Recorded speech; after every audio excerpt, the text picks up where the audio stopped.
Hello everyone, welcome to my channel Aryatra. जैसा कि आप लोगों ने थंबनेल में देख ही लिया होगा, ये वीडियो सीटेट के रिगार्डिंग है। पहले मैं आपको बता देती हूँ, मेरा सीटेट क्वालिफाइड है, मेरा रीट का एग्ज़ाम भी क्वालिफाइड है। मैं इंस्टीट्यूट में सीटेट के बच्चों को कोचिंग भी देती थी। मैंने उन्हें इंस्टीट्यूट में मैंने बच्चों को पढ़ा रखा है, सीटेट वाले बच्चों को। तो मैंने सोचा थोड़ा अपना एक्सपीरियंस आपके साथ शेयर करती हूँ। तो सीटेट एग्ज़ाम बेसिकली ये टीचिंग के लिए होता है। जिन्होंने डाइट बीएड कर रखा है, उसके बाद उन्हें सीटेट क्वालिफाई करना पड़ता है, देन उनको स्कूल में पढ़ाने का मौका मिलता है। अब प्राइवेट में भी सीटेट कंपलसरी कर दिया है। जो सीबीएसई एफिलेटेड स्कूल्स हैं, वहाँ पे अच्छे स्कूल्स में जाने के लिए आपका सीटेट होना बहुत ज़्यादा इंपॉर्टेंट है। सीटेट 2 पार्ट में डिवाइड है। लेवल फर्स्ट, जो कि फर्स्ट से लेके 5th तक के लिए होता है, और लेवल 2 जो 6 से 8 तक के लिए होता है। लेवल फर्स्ट में 5 सब्जेक्ट्स आएंगे आपके, सीडी, मैथ्स, ईवीएस, इंग्लिश और हिंदी, और टोटल मार्क होते हैं 150, और सारे सब्जेक्ट 30-30 नंबर में बटे हुए होते हैं। यानी कि आपका हर सेक्शन 30 नंबर का है, और हर सेक्शन में आपका 15 नंबर का तो आपकी सिर्फ पेडागोजी आती है।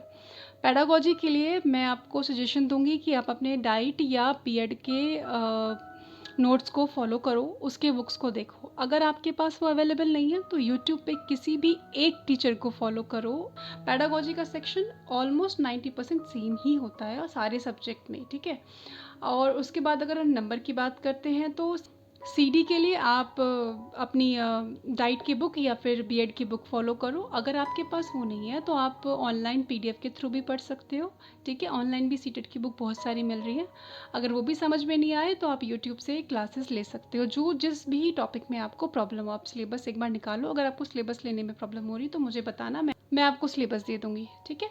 उसके बाद है आपका मैथ्स के लिए। जिसका भी मैथ्स स्ट्रॉन्ग है वो सिर्फ पीवाईक्यू सॉल्व करो, दैट्स इट। जिन बच्चों की मैथ्स वीक है उसके लिए मैं आपको बोलूँगी कि आप एनसीईआरटी की नहीं, आप किसी भी प्राइवेट स्कूल के बच्चों की ना 1st से लेके 5th तक की बुक एक बार सॉल्व करके देखो। फर्स्ट सेकंड की बुक तो ऐसी है कि जो नॉर्मली कर ही रहे हो। अगर आपने डाइट बीएड कर रखा है तो ऑब्वियस है कि आपको फर्स्ट सेकंड थर्ड तक का तो ऑलमोस्ट आपको आता ही आता होगा। 4th 5th की बुक आप सॉल्व करो, मोर देन इनफ है ये। आप इतना कर लो, क्लियर हो जाएगा आपका मैथ्स का कॉन्सेप्ट जो बेसिक है, ठीक है। क्योंकि इसमें पेडागोजी भी ना उसी तरीके से आता है कि क्वेश्चंस ऐसे बनते हैं ना कि अगर आपको पता ही नहीं कि सॉल्व कैसे होगा तो आप आंसर टिक नहीं कर पाओगे। एग्जाम्पल के लिए आपको बताती हूँ, एक क्वेश्चन आया था जब मैं बच्चों को पढ़ा रही थी, सीटेट कोचिंग ले रही थी।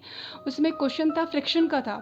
तो फ्रैक्शन में कुछ प्रॉब्लम आ गई थी, तो अब बच्चों को ये बताना था कि अब फ्रैक्शन को पढ़ाने के लिए उसका जो प्रॉब्लम आया है, उस प्रॉब्लम को सॉल्व करने के लिए किस मेथड का यूज़ करोगे।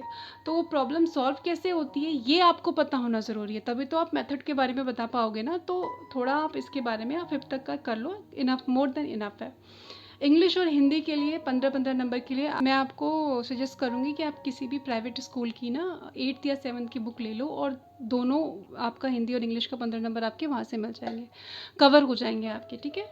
उसके बाद आपका आता है ईवीएस। बहुत से बच्चों को ये डाउट है कि न्यू पढ़े कि ओल्ड पढ़े, क्योंकि न्यू एडिशन आ चुका है मार्केट में। बट अगर अब मैं आपको अपनी राय दूँ, अपने सजेशन दूँ, तो मैं आपको सजेस्ट करूँगी कि आप दोनों पढ़िए। ऐसा कुछ नहीं है कि आप पढ़ नहीं सकते, दोनों बहुत ईजी लैंग्वेज में। मैंने जब पढ़ा था उसे तो मुझे वो बहुत ईजी लगा था। मैंने बच्चों को पढ़ाने के लिए ही उसको पढ़ा था कि उसमें से नोट्स निकाले थे मैंने, उसमें से मैंने नोट्स बनाए थे, सो दैट कि अपने बच्चों को दे सकूँ। अगर आपको भी उससे रिगार्डिंग कोई न्यू नोट्स चाहिए होंगे, न्यू एनसीईआरटी या पुरानी एनसीईआरटी के ईवीएस से, तो आप मुझे ज़रूर बताना कमेंट में। मैं पूरी कोशिश करूँगी आपकी हेल्प करने की, ठीक है। अदरवाइज़ आप एनसीईआरटी की वेबसाइट पर जाइए, वहाँ पे 3rd क्लास और 4th क्लास की आप डाउनलोड कर सकते हैं। 5th की अभी आई नहीं है, तो आप आपका ईवीएस इतना क्लियर हो जाएगा। तो ये हो गई पार्ट फर्स्ट की बात। अगर हम पार्ट सेकंड में आते हैं तो देखो, इसमें सीडी, इंग्लिश और हिंदी, ये तीनों तो सेम ही रहता है, बस डिफ़िकल्टी लेवल ना बढ़ जाती है। और उसके बाद आते हैं हम मेन सब्जेक्ट में। तो मेन सब्जेक्ट की बात करूँ तो जिसका मैथ्स और साइंस है उसका 60 नंबर का मैथ साइंस आएगा, और जिसका एसएसटी है उसका 60 नंबर का एसएसटी आएगा।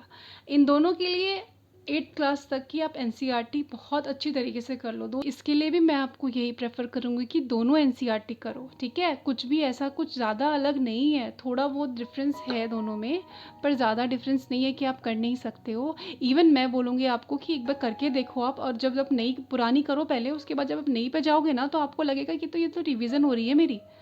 क्योंकि मैंने दोनों एनसीईआरटी न्यू पुरानी सब कर रखी है। तो अगर आपको किसी भी इससे रिगार्डिंग कोई भी हेल्प चाहिए होगी ना, तो आप मुझे ज़रूर बताना, मैं आपकी हेल्प करूँगी, ठीक है। आप कमेंट सेक्शन में मुझे अपने क्वेश्चंस या कोई भी प्रॉब्लम जो भी हो आप मुझे बता सकते हो।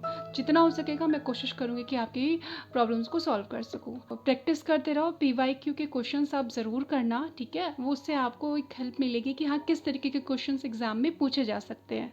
आशा करती हूँ कि आपको इस वीडियो से थोड़ी हेल्प मिली होगी। अगर आपको ये वीडियो से थोड़ी भी हेल्प मिली है then please like, share and subscribe my channel.